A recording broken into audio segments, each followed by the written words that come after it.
Cette nuit-là, je savais que j'allais tout perdre. Mais quand il m'a regardé, j'ai compris que je n'allais pas reculer.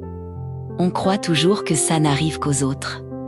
Ces histoires compliquées, interdites, dangereuses, moi aussi, je pensais être différente. Plus raisonnable, plus forte. Je m'appelle Sarah, j'avais 30 ans. Une vie stable, presque parfaite. Un travail dans une entreprise où tout était sous contrôle. Des collègues respectueux, une routine rassurante. Jusqu'à son arrivée, il s'appelait Daniel. Il n'était pas censé faire partie de mon histoire. Il était juste là pour quelques semaines. Un consultant externe, plus âgé que moi. Charismatique, mais discret, le genre d'homme qui ne cherche pas à séduire, mais qui attire sans effort. Au début, je ne faisais pas attention à lui. Ou du moins, c'est ce que je me racontais. Puis un jour, pendant une réunion, nos regards se sont croisés. Rien de spectaculaire, juste quelques secondes. Mais quelque chose s'est passé, un silence étrange. Comme si, pendant un instant, tout autour de nous s'était arrêté. J'ai détourné les yeux, mais c'était déjà trop tard. Les jours suivants, je le remarquais davantage. Sa façon de parler calmement. Son regard qui semblait toujours analyser sans juger. Sa présence, rassurante, mais troublante.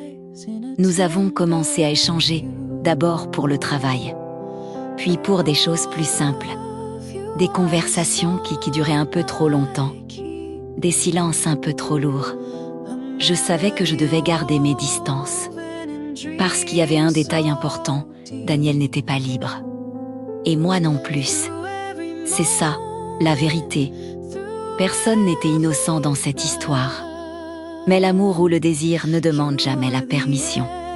Un soir, après une longue journée, toute l'équipe est sortie pour boire un verre. L'ambiance était légère, les rires faciles.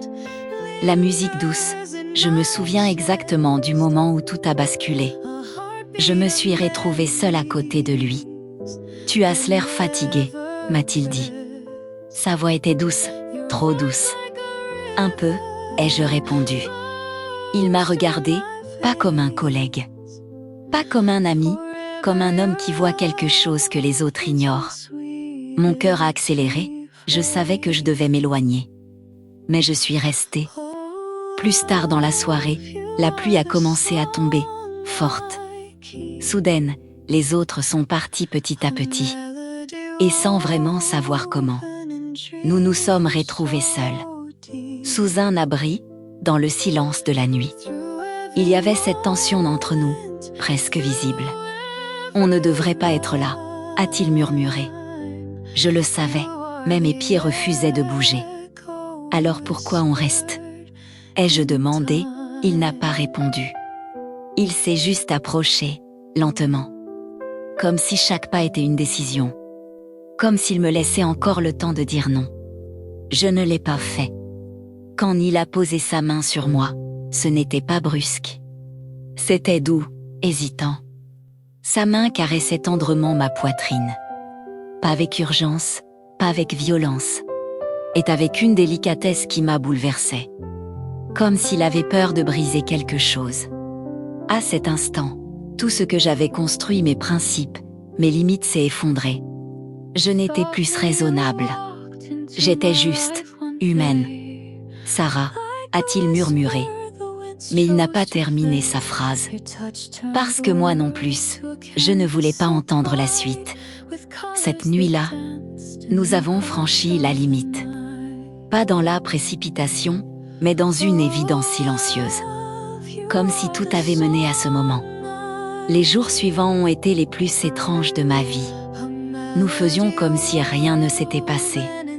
Mais tout avait changé, chaque regard était chargé. Chaque silence était lourd de sens. Nous étions deux adultes conscients. Et pourtant incapables de revenir en arrière. Ce qui devait être une erreur est devenu une habitude.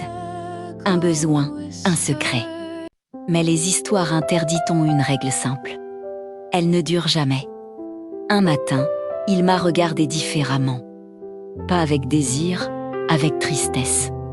On doit arrêter, a-t-il dit. Je n'ai pas discuté, parce que je savais.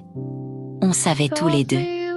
Ce n'était pas une histoire construite pour durer. C'était une histoire faite pour nous réveiller. Il est parti quelques jours plus tard. Sans promesse. Juste un silence. Aujourd'hui encore, je repense à cette nuit. À cette pluie, à ce moment précis où j'ai choisi de ne pas partir. Et tu sais quoi? Je ne regrette pas. Parce que parfois, une seule nuit suffit pour te montrer qui tu es vraiment. Si cette histoire t'a touché, prends une seconde pour aimer cette vidéo, abonne-toi. Et partage-la à quelqu'un qui sait que certaines émotions ne s'expliquent pas. Parce que l'amour, même interdit, laisse toujours une trace.